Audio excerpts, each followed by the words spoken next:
From the scorching desert to the high Sierra, today's Wild West saddles up for the Rock Creek Pack Station horse drive. Plus, you'll meet John Wayne's costumer. Yeah, I knew him well. The late Lester Bayless. And we'll take you where the buffalo roam on the estate of Hollywood's first cowboy movie star. Today's Wild West. Up next. The Wild West. It's still out there. And we'll show you how to find it.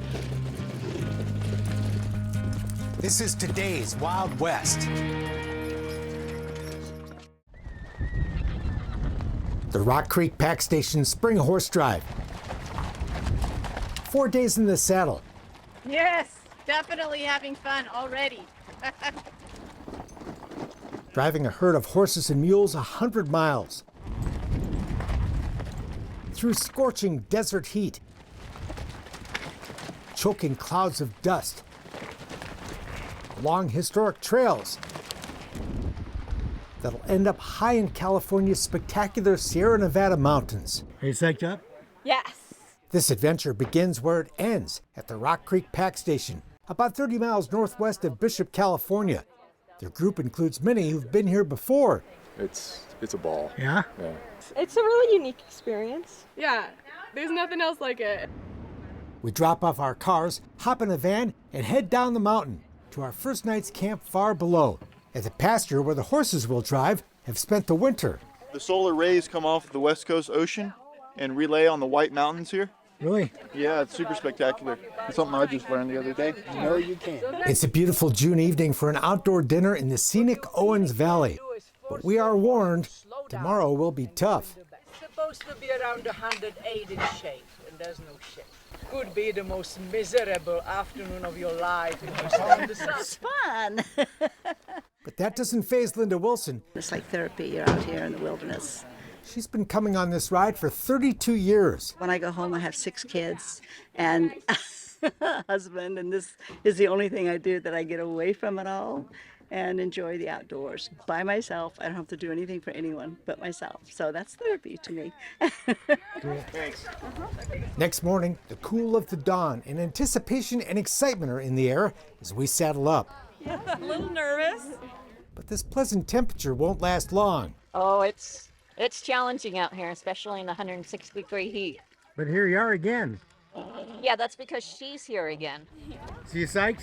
Yes, I am. This trek has become an annual tradition for Wendy, daughter Eddie, and their friends Isla and Jazz, who they met on the ride a year ago. Well, you must like it, huh? Yes, very much. Being out here in nature, being with these beautiful animals, and then we've met wonderful people.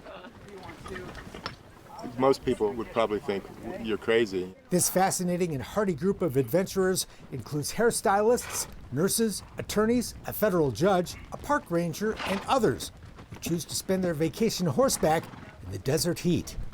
There's a saying that if I had to explain, you wouldn't understand. Oh, yeah, that's right. Yeah. I just leave it at that. If you make the first day and you're still alive, you usually make it after that. Ivana Krohn leads the way, one of about half a dozen wranglers along for the ride. I think it's going really well. Thanks to you guys. Everyone's doing a great job. Another half dozen crew members move and set up camp while we're on the trail. All we have to do is sit back and enjoy the ride and the view, which is spectacular. Oh, it's just so expansively beautiful in person. The mountainside, the grasses, every little detail of being here is just absolutely stunning. It's just kind of hard to capture it because it's just constantly changing. Linda Kessler has perhaps the most unusual career on this ride. She's a Hollywood stunt woman. Fellows fight horse stuff, fires, cars, motorcycles. She stays very busy working in big budget pictures. The number one thing in our business in general is know how to fall and fall safely. That's a skill you don't want to use horseback riding, where job one is keeping the horse between you and the ground. Hi, are you helping? A close second, drinking plenty of water. 2 pack mules carry that precious liquid, more valuable than gold here in the desert, I said our savior, the water mule.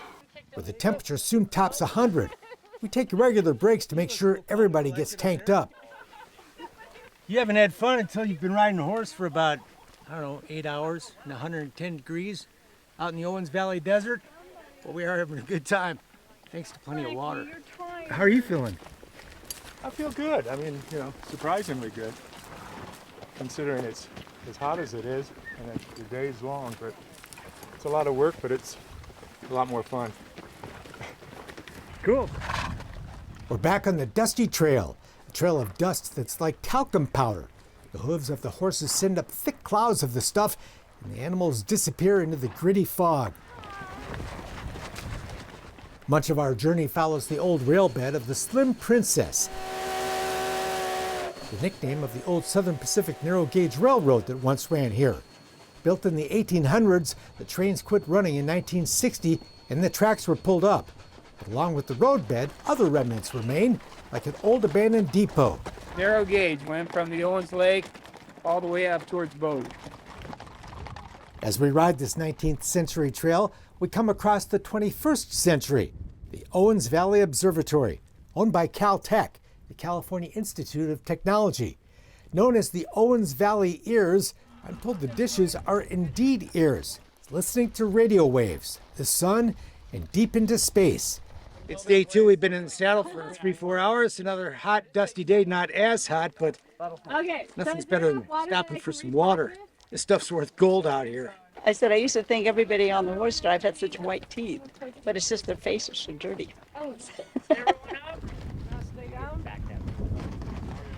It's all worth the price of admission. Beautiful, beautiful. Lucky to be here. The Sierra Nevada to the west, the White Mountains to the east, and the Owens Valley.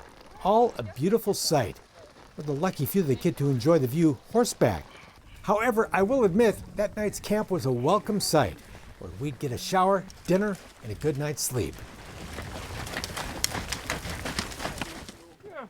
How far are we going today? Long way. All the way. Just north of Bishop. Next morning, we're back in the saddle and back in the dust, and enjoying the trail with new friends, which include the young Wranglers, living the dream. I went up to Jackson Hole. I was at Jackson Hole last summer and Grand Canyon this winter, and now I'm here. Like Wyoming cowboy Cole Carey. Yeah, I just move around, sleep in my truck in between. A lot of us do that. It's a good life. I love this outfit. I've never worked for another. Anna's ridden for Rock Creek for 10 years.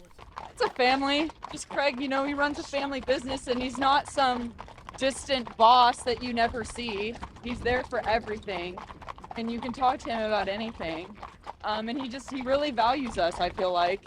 Craig London owns Rock Creek. A family emergency kept him from joining this year's horse drive, but his crew is happy to be here, like longtime wrangler Mark Midget. All this open space, that's the biggest thing. You can pick any direction you want and go there, and you're not trespassing. The West is still alive out here, huh? Yep, it is. Known by the Paiute Indians as the place of flowing water, the Owens Valley was once irrigated and productive agricultural land until the city of Los Angeles bought up most of it and took most of the water. In the desert and all of a sudden in a creek. I know, that's how it is. That's how it goes out here. There's different opinions about that history, but what visitors find today in this ruggedly beautiful part of California is the wide open American West. And because it's largely undeveloped, its history, like the remnants of the Slim Princess, can still be plainly seen.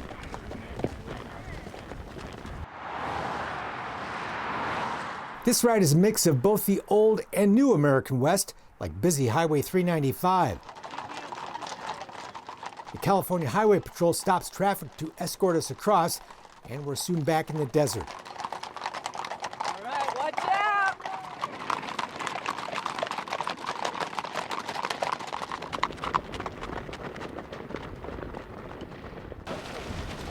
Watch the sides, it's sandy. It's not pristine wilderness, but we are horseback in the West. You just got to edit out the man-made stuff and enjoy the ride. It just is fun. It's just fun to be with all the people and to move the horses. It's very enjoyable. I can still do this, and not probably too many 75-year-olds could. Like Howdy? I love Howdy. He's a good animal. He knows exactly what to do. I didn't want a challenge, and now I don't have one. A lot of work. It's hard. It's not a pony ride. Let me put it that way. You're better off if you have some experience with horses and have no fear of them or of loose horses, and you have some confidence, I guess is what it is. Fiddle and Pete and his buddies will be entertaining us at our campground that night, where we'll find hot showers, hors d'oeuvres, and another spectacular dinner. Barbecue chicken, corn on the cob, we got broccoli salad, and Hawaiian rolls. We're having a good time.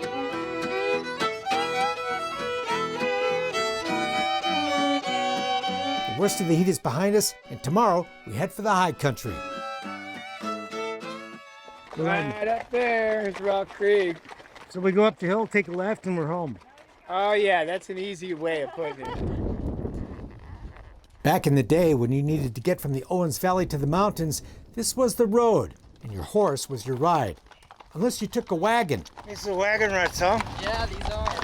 Just imagine what a tough pull that must have been. This is the primary road between the upper elevations and the valley. This is how you got up to Sherwin Summit. Beautiful. And it changes, I bet. All through the day, the light hits it different, and so it would look differently. It is spectacular and changes with every step we climb. As the day wears on, we're out of the valley and into the mountains and the pine trees. Lots of people wonder how the pioneers did it, but after a few days horseback, you start to figure it out. Your body gets accustomed to the rhythm of the saddle, sleeping on the ground, and the daily routine of life on the trail. It takes a few days to get into the groove, you know, get in the rhythm of what you're doing, and then now I could go for days. And now we're going into cool weather. I could do cool weather for a few more days, that's for sure. Our 4-day adventure is flying by, at least most of the time. Yeah, at moments it didn't seem like it was ever going to end, but it was the hottest time that they've ever done this, and I'm just so proud that I made it as much as I did. It's awesome. The Switchback Trail takes us higher and higher. Gorgeous. There's just so much to see. We'll spend the night at a ranch called Sky Meadow. We're in a different world. We've come to the promised land, people. The promised land is a little breezy that night, but calms down by morning, where we get ready for one last memorable ride. Pretty awesome. On Wheeler Crest Trail. Nice office you guys got. Not bad.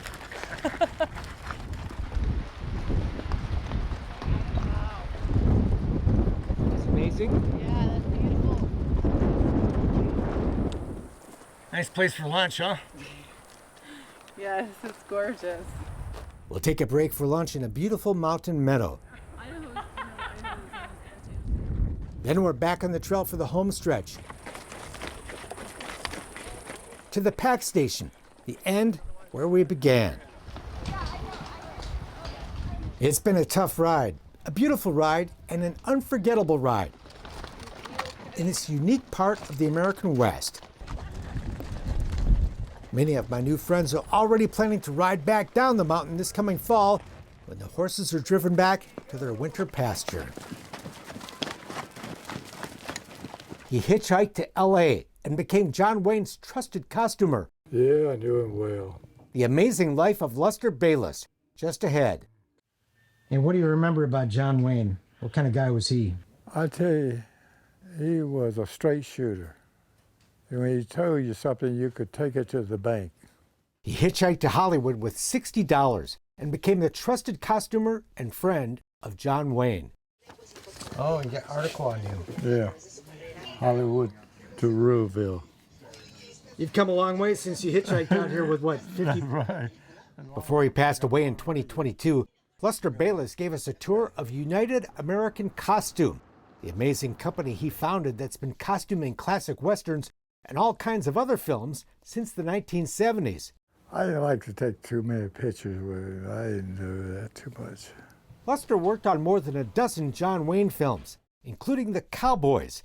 The Duke, threw him up against that tree and everything. And, then he went and then shot him in the shoulder and everything. And that was terrible. One of the few where Duke Wayne's character is killed. Lester was on the set that day. But it sounds like it was almost kind of real for you to watch him get shot in that movie, huh? Yeah. You weren't used to seeing him get killed in the Westerns, No, were you? I didn't like that. I didn't like that. Lester was 80 when we spent the day touring what is one of the biggest costume companies in Hollywood. Buildings the size of airplane hangars, stocked with meticulously organized costumes of every description, from the 1700s to the 1970s and beyond. That looks like Clint Eastwood right there. Yeah, that's right. That could be him. I did him one time. This all began back in 1959. Lester was just out of the Navy. A buddy told him to come to L.A. where he could get him a job with his uncle, Hollywood costumer Seth Banks. He did To Kill the Mockingbird, Seth Banks. I have his work box right over here. Bayless hitchhiked from Ruleville, Mississippi, and when he applied at Western Costume Company, he would not take no for an answer. He says, "We heard that you were coming, but we don't have an opening." I said, "Look, give me a job. Just give me a job. That's all I want is a job." And he said, He scratched his head. He said, "I tell you what, you come to work tomorrow morning."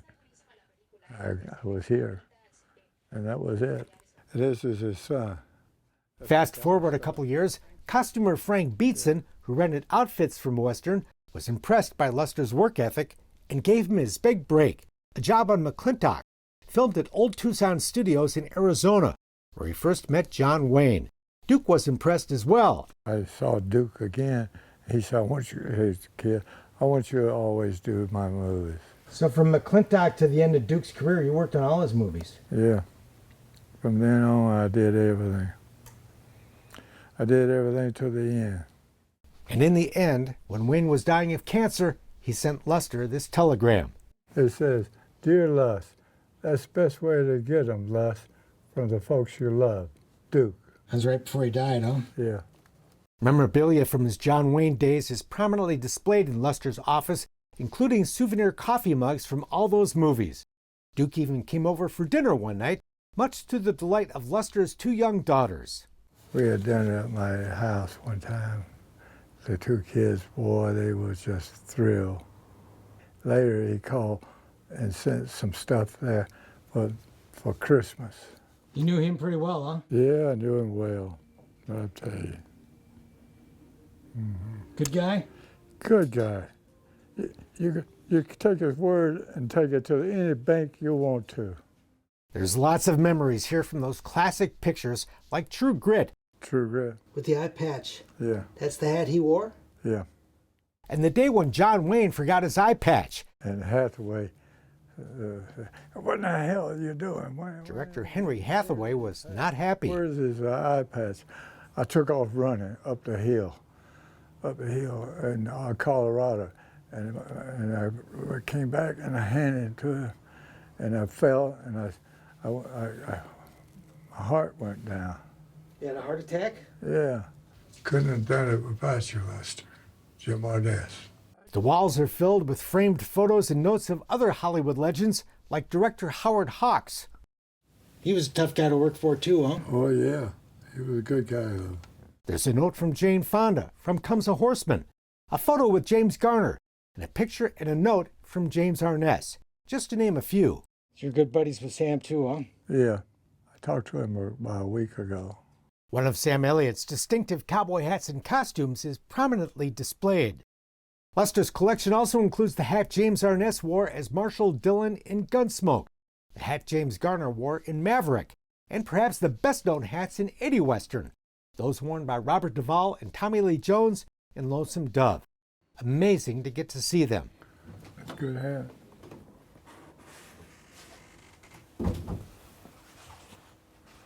Lonesome Dove. Is that from Tom Horn? Yep. For Lester, costuming a character often starts with a hat. You gotta have a good hat. Start with the hat and go down. There's an amazing collection of headgear, and not just for cowboys. Look at this. This is a nice for an Indian. Look at that son of a gun. That's a great looking hat. Yeah. The Bayless collection includes a vast array of Indian costumes, buffalo headdresses, war bonnets. There's a chief. There's a good chief. And there's all the other authentic regalia it takes to bring the Old West back to life. It's real. It's real stuff. The real way.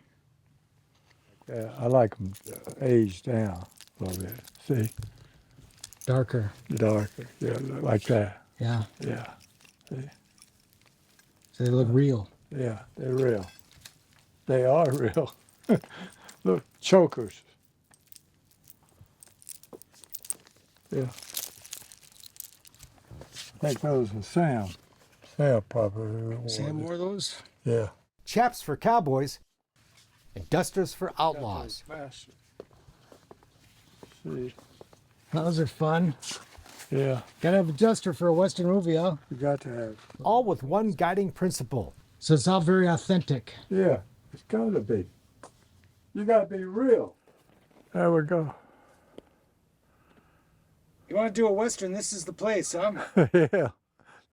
This vast collection, of course, includes much more than cowboys and Indians. Whether it's the Revolutionary War, World War II, or peacetime. That's a nice period coat. Beautiful. You'll find it here, from head to toe, boys and girls. Gotta have kids.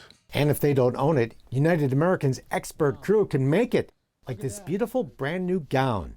Yes, it's very fun, and there's something new every day. Yeah, hey, let's do this. Yeah. Yeah, so Lester's Yeah. been a dear, dear friend of mine for over 23 years, That's and right. he's the best in the business. He's put together a really, really beautiful company. Quite a story. Lester's company lives on today, as do all those movies and those cherished Westerns that his costumes brought to life. Must make you feel proud what all you've accomplished. Yeah. It'll be here for a long time. It'll be here. Don't think about it. Up next, the buffalo that wandered the former estate of Hollywood's first cowboy movie star. She's got some crazy eyes. Come and get it. She's the most tame. Just minutes off a busy Los Angeles area freeway, roam a remnant of the Old West. He's a big dude. It's breakfast time for a dozen American bison, better known as buffalo, that roam the rugged canyonland at William S. Hart Park in Santa Clarita, California. So we have lots of different personalities here. Park animal keeper Rachel Kumalainen Again, they are wild animals. is in charge of the daily morning feeding of 2 sterilized bulls and 10 females, She's kind of a pest. some of which are very friendly. Watashni. You know, she's right there. She's like, oh, here I am. I want treats. Give me treats, you know, and right in your face. I've had her stick her whole head in my window. Number 49, who enjoys ramming the feed truck, is not. Yeah, don't you even think about it. You can see it in her eyes. Yeah, she's got some crazy eyes. Rachel's worked with all kinds of animals during her career. Every kind of large cat to wolves, a little bit with primates, birds of prey, reptiles. So I've been in kind of the animal world for a long time, and I know what I can and cannot get away with. And has managed this herd for 9 years. Now, what I can do is not what someone else can do, because it's really about reading animal behavior. Buffalo will tell you what they're thinking. When a bison is really upset, their tail will go straight up like a flag. They make certain noises. They definitely have a snorting noise that they make. But they're pretty mellow today. A small herd of the massive animals have wandered a 3-canyon, 23-acre fenced-off section of the park ever since Walt Disney personally donated the original 8 back in 1962. Bison he'd been using to make movies and TV shows. All but 3 are descendants of the original herd. Hart Park is a fitting home for these living symbols of the American West. Riding his beloved paint horse Fritz, William S. Hart was America's first cowboy movie star. It made about 70 films during the silent movie era. When he died, he donated his hilltop mansion and his 265-acre ranch to Los Angeles County as a park. Along with the buffalo, Rachel feeds a menagerie of other animals that live here. Ducks, geese, swans, 2 sulcata tortoises, and 5 alpacas. So they like to kick the hay out of the trough and eat They it do. off the ground. Yeah, because it's natural for them. Buffalo are the stars of the park, and they have a sweet tooth. They like cabbage, but they love broccoli, zucchini, and especially pumpkins. We actually have to smash them open, though. They're not able to open the pumpkin themselves. So we smash them open and then we throw the chunks and they just go crazy. They'll eat every single piece of a pumpkin. It's kind of crazy to watch. You can get up close and personal with the bison. There's a hiking trail that circles the park that'll take you right by where the buffalo have breakfast.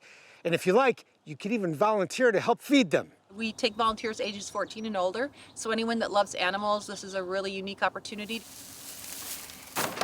Quite a way to kick off the morning. Having breakfast with the buffalo in the backyard of America's first cowboy movie star, whose home is usually open for tours, but that's another story. That's it for now. We're back next time with more cool stuff from today's Wild West. I'm Mark Bedore. We'll see you down the trail.